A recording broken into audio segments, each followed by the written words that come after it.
Let me try now. Vito, give it to me. Give it to me. Give me your bone. Give me your bone. Oh, now he's doing it.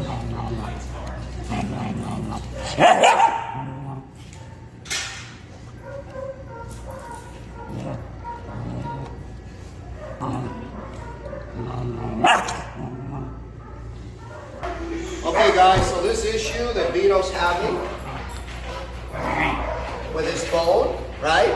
Common issue, especially when a young puppy that has a lot of drive and desire for something, likes something, he'll not want to give it up to you, and he'll learn, because what will happen, right? You see that body stiffness?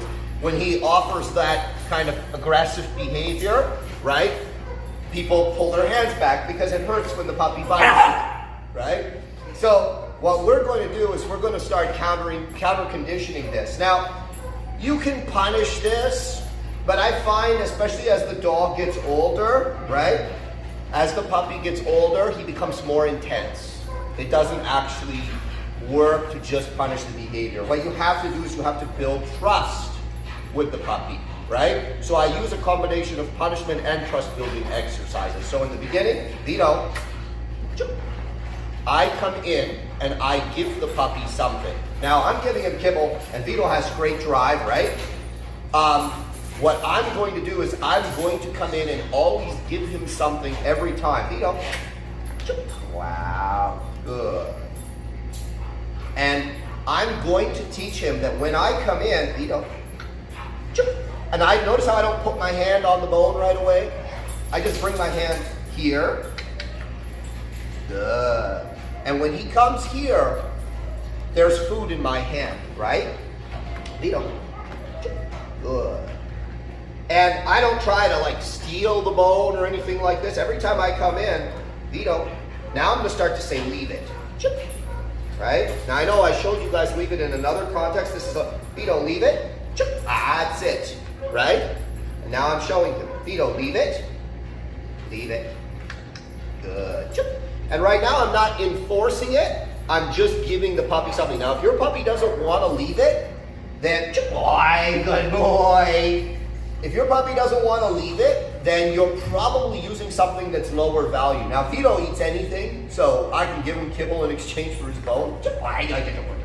And you can see now he's kind of just like on voluntarily doing it, because he's learning that me being here equals and the delivery of food, right? And the dog's learning that I'm not here to steal from him, I'm here to actually give him more.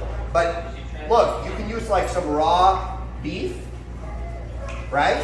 You can use some raw beef for this, raw chicken, something where like the dog is really like, it's just as good as the bone. And if anything, it's actually a little different. And then the dog learns that he can trust when you're coming in that you're not going to do something. So I'm gonna go over here now. See, he's over there, I'm over here. And now what's he doing? He's coming to me. Vito, leave it. Yeah, baba. Good. Wow. There, and now I'll let him go back to his bone, okay? And I'm just giving him the concept that leave it means drop it, and I'm gonna give you something else. Hey, good job, buddy. Good job. Yes. And now he's gonna go back to his bone, and he's gonna do whatever he does there. And now I'm gonna, then bring my hand in. That's a good boy. And now he's learning to accept the trade. Now, listen, if you've got an adult dog that's doing this, you can do some form of this. I always suggest in the beginning, minimal conflict is when you throw it. So, I'm just gonna throw the food on the thing. So if my dog's really like nasty and doesn't want me close, in the beginning I'll just walk in. So I'll be away from the puppy, okay? And he'll be on his bone, so I'll let him go back to his bone, okay? And he's still looking for more food. We'll just wait. Good. So when I walk in, I'm coming in not to take, but to give. And that, it's all there, it's all there, it's all there. Yes. It's all there, it's all there. Good. Come on, right? Now if you say, okay, Haz, I want to get the bone away from my puppy. So what I'm gonna do is I'll say leave it. and I'll take him here, and I'll take the bone, okay? And then I'll give it to him, right? And then I'll repeat that, leave it. I'll take the leash, right? I'll take the bone, pick it up, sit, and I'll give it to him. And he's learning that just because I came to take something that belongs to him, doesn't mean he won't get it back. Now let's say I finally want to take it away. Leave it. Good. And I'll take this, and I'll take that, and now I can walk away with it. And I'll just give him another little trade there. And again, why is my kibble so valuable? My food is valuable because I don't feed him from a bowl. If I fed him from a bowl, he wouldn't care about the kibble. He said, this bone is more important than that, right? So a lot of people, they want to put their hands in there and stuff. Listen, the puppy's going to bite you, and listen, if you're the kind of person you can handle the puppy biting you and you're just going to wait him out, no problem. The most important thing is when the puppy offers the undesired behavior of the resource guarding, right?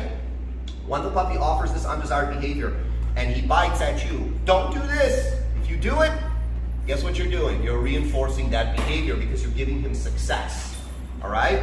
So the other thing puppies hate too is being touched when they have something like this. So normally I will say, listen, don't mess too much with them when they have nice things.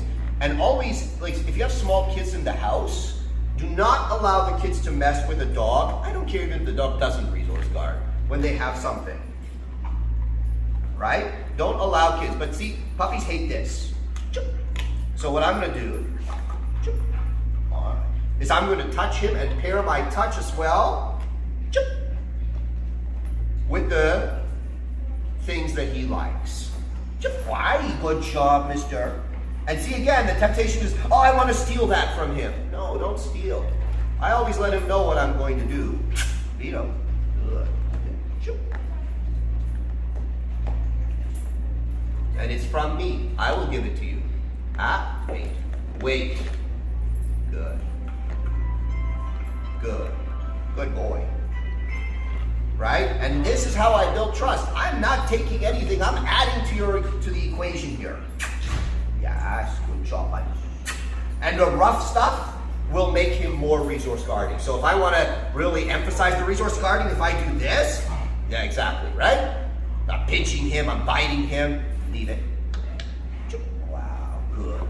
Oh, you're so bad. Right? And it's cute at this age, but when he's full grown,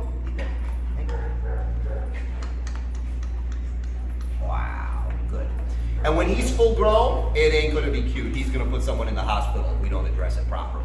Again, we're not surprised considering the lines. Resource guarding, especially in the working breeds, you'll see it quite often.